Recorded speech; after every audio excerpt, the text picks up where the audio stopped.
আসসালামু আলাইকুম, স্বাগতম ওয়েদার মেসেজে। আজ ৩০শে জুন, রোজ মঙ্গলবার। এখন থেকে পরবর্তী ৪৮ ঘন্টায় সারা দেশে বৃষ্টির সম্ভাবনা। কোন কোন জেলায় কেমন বৃষ্টি হতে পারে, কোথায় বজ্রসহ বৃষ্টির সম্ভাবনা বেশি, নদীবন্দর ও সমুদ্র বন্দরের জন্য কোনো সতর্কতা আছে কিনা, আগামীকাল ১ জুলাই রোজ বুধবার আবহাওয়ার সম্ভাব্য পরিস্থিতি কেমন হতে পারে, বিস্তারিত জানাবো। আপনি কোন জেলা থেকে দেখছেন কমেন্টে জানান। চলুন শুরু করি আজকের গুরুত্বপূর্ণ আবহাওয়ার খবর। প্রিয় দর্শক, ভিডিওর শুরুতে আমরা চলে এসেছি কৃত্রিম উপগ্রহ চিত্র ও রাডার অ্যানিমেশনে। এই মুহূর্তে সরাসরি আকাশের পরিস্থিতি জানতে আজকে সকাল থেকেই দেখা যাচ্ছে দেশের আকাশে আংশিক মেঘের আনাগোনা শুরু হয়েছে। বিশেষ করে আজকে দেশের দক্ষিণ অঞ্চলে ও বঙ্গোপসাগরের মধ্যে তীব্র ঘন কালো মেঘের উপস্থিতি রয়েছে। ভারতের ভুবনেশ্বর থেকে শুরু করে বঙ্গোপসাগরের মধ্যে ব্যাপক গভীর সঞ্চলনশীল মেঘমালা তৈরি অব্যাহত রয়েছে। এই মেঘের প্রভাবে দেশের দক্ষিণ অঞ্চলে আজ বৃষ্টির প্রবণতা সবথেকে বেশি দেখা যাচ্ছে।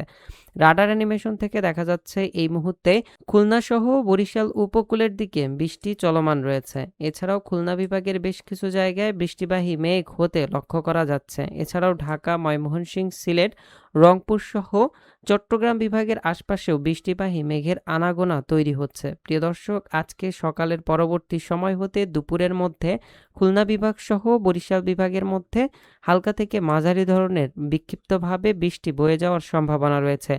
পরবর্তীতে রংপুর, রাজশাহী, ঢাকা সহ সিলেট, চট্টগ্রাম বিভাগের মধ্যেও বৃষ্টি অতিক্রমের সম্ভাবনা লক্ষ্য করা যাচ্ছে। আমরা চলে যাচ্ছি এই পর্যায়ে বৃষ্টি ও বজ্রবাহী মোডে।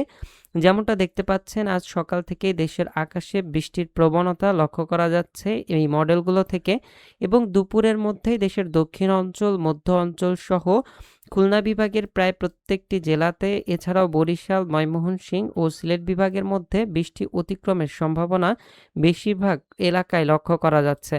আজকে মূলত দেশের আকাশ মেঘলা থেকে মেঘাচ্ছন্ন থাকবে সারাদিনই। এতে করে দিনের তাপমাত্রা অনেকটাই কমে আসবে এবং বিক্ষিপ্তভাবে দেশের প্রায় অধিকাংশ অঞ্চলের উপর দিয়ে বৃষ্টি অতিক্রমের সম্ভাবনা দেখা যাচ্ছে। প্রিয় দর্শক, এই পর্যায়ে বৃষ্টি পরিমাপ মোডে চলে যায়, তাহলে পরবর্তী ৪৮ ঘন্টার মধ্যে দেখা যাচ্ছে দেশের প্রায় প্রত্যেকটি এলাকার উপর দিয়ে বৃষ্টি অতিক্রম করতে পারে। প্রায় প্রত্যেকটি এলাকার উপর দিয়ে সমান পরিমাণের বৃষ্টি অতিক্রমের সম্ভাবনা রয়েছে।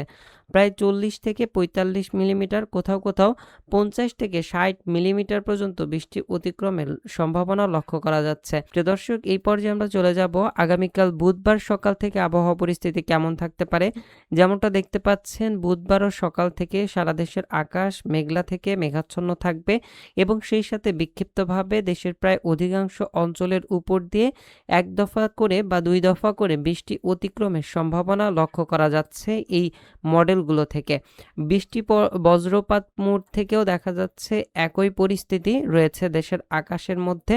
এতে প্রায় অধিকাংশ অঞ্চলের উপর দিয়েই বৃষ্টি অতিক্রমের সম্ভাবনা রয়েছে আজ সোমবার ও আগামীকাল বুধবার সকাল থেকে রাত্রের মধ্যে। প্রিয় দর্শক, এমন পরিস্থিতিতে বায়ু অ্যানিমেশন থেকে আমরা দেখতে পাচ্ছি কোনো প্রকার ঘূর্ণাবর্ত বা লঘুচাপ তৈরি হচ্ছে না, তবে মৌসুমি বায়ু দেশের মধ্যে প্রবেশের কারণে বেশিরভাগ অঞ্চলে বৃষ্টির প্রবণতা লক্ষ্য করা যাচ্ছে। তবে আগামী ৫ থেকে ৬ তারিখের মধ্যে একটা ঘূর্ণাবর্ত বা লঘুচাপ বাংলাদেশের উপকূলীয় এলাকায় তৈরি হতে পারে। এরই প্রভাবে দেশে বৃষ্টির প্রবণতা আরও বৃদ্ধি পাওয়ার সম্ভাবনা রয়েছে পরবর্তী দিনগুলোতে। এই সময় দেশের নদীবন্দর ও সমুদ্র বন্দরগুলোতে সতর্ক সংকেত দেখানো হবে। তাই সকল মাছ ধরা নৌকা ও ট্রলার পরবর্তী নির্দেশ না দেওয়া পর্যন্ত উপকূলের কাছাকাছি থেকে সাবধানে চলাচল করতে হবে আগামী ৪ থেকে ৫ তারিখের মধ্যে। এই ছিল আজকের মতন গুরুত্বপূর্ণ আবহাওয়ার খবর। আসসালামু আলাইকুম, জাযাকাল্লাহু খায়রান।